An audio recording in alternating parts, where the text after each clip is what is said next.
I'm here 2 years after witnessing a veteran suicide about 2.5 feet away from me at arm's length.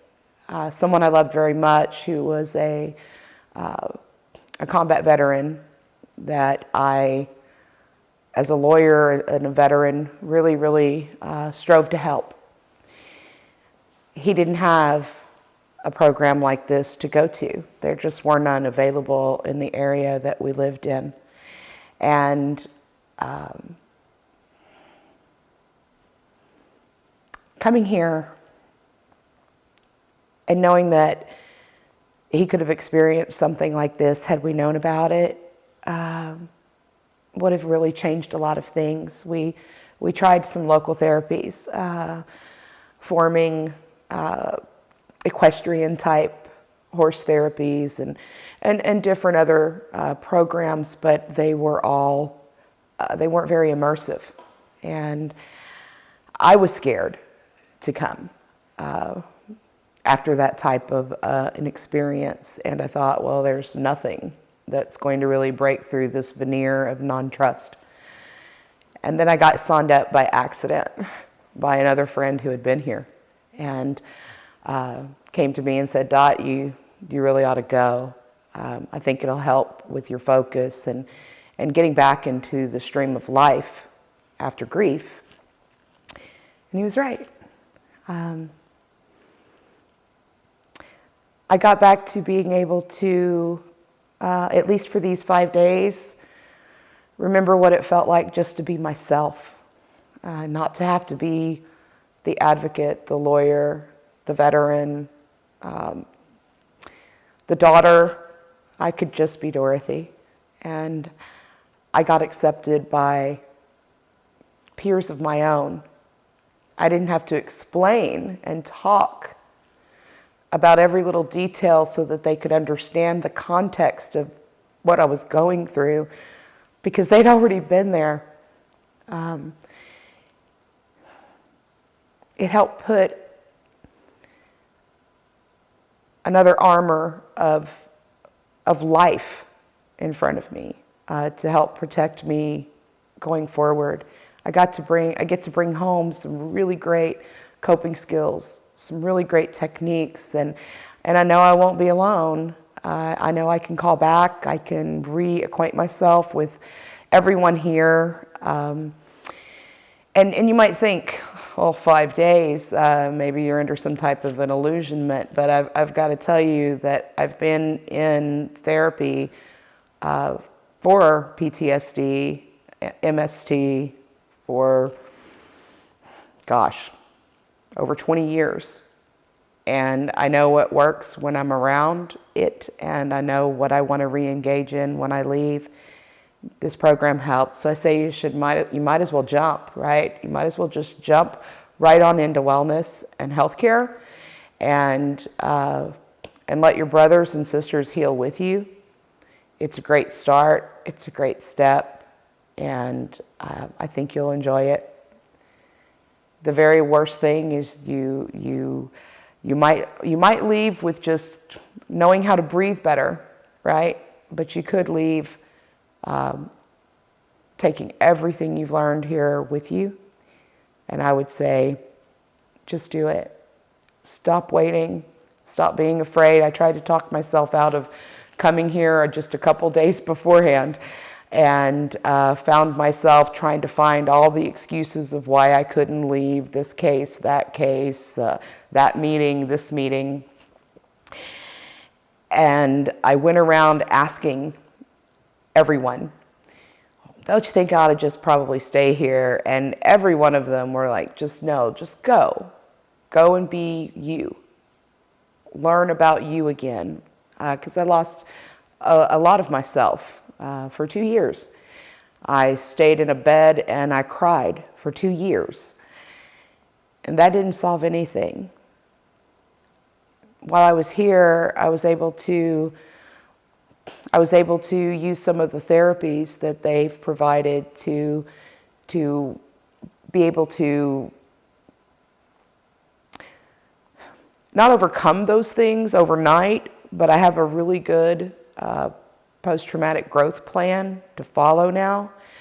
And I didn't have to talk about everything. And that, I think that is the most essential part that I loved the most, was that I was in a group of just knowing individuals and professionals that I didn't have to talk about it. They weren't writing everything down. They weren't looking at their computer screens and ignoring my presence while they were asking me to pour my heart out. I didn't have to pour out my heart. I just had to open my heart. And everyone in the room already knew what was inside. And I really enjoyed being able to be relaxed and calm and refocus on who I am and where I'm going. So I think you ought to do it. I just think you ought to do it. Are there any of the modalities you want to tell anybody about? Yes, as a matter of fact, the horse therapy was brilliant. I had a beautiful conversation with a beautiful horse named Admiral. He doesn't tell anybody any of your secrets. That was great. I really enjoyed ART. ART was really, really profound and helpful for me. I was able to merge my thoughts with direction from my proctor, and like I said, I didn't have to talk about all the gory details of what I witnessed, but I was able to work through it and find a way to be able to not have to dwell on it each and every day. I really enjoyed the spirituality piece that is available. It's not mandatory, but it's available. And I enjoyed being able to speak to somebody about the moral injury, or what I call the soul injury. I've often said that I don't want to talk about certain aspects of MST or traumas because that hurt my body. What happened afterwards, the moral injury, is what stuck with me. And that it bleeds right into my spirituality and my faith systems. And so I was very, very happy to have that part covered without bias, without prejudice of whatever my belief system was. So those are the ones that really helped me the most. It also helped me to feel included and accepted and not judged, and that was really important to me. You're very involved in the nonprofit community. Yes, ma'am. There's also a lot of great people out there and great organizations that want to help, but they also want to be careful about what organization they choose. Yes. Would you say that this is one that you might speak well of? This is definitely one that I would speak well on, and it's because of all the reasons that I've just given. One of the biggest things that I enjoyed was our team leader, right? She's also a veteran. At some points within our discussions and things, I often forgot she was a team leader. She didn't forget, but it's that comfortable. It's that comfortable and inclusive. And I would definitely recommend the program to all different types of organizations and donors to become involved, to support, because like you said, I work with a lot of different groups and they're all great, but, and I don't mean the but as to negate anything, that's just my verbal word there. One of the things that I've noticed about a lot of nonprofits is that they all have great intentions, but do they have great capability? And the ability to deliver what you say you're going to deliver is oftentimes takes so much more than passion.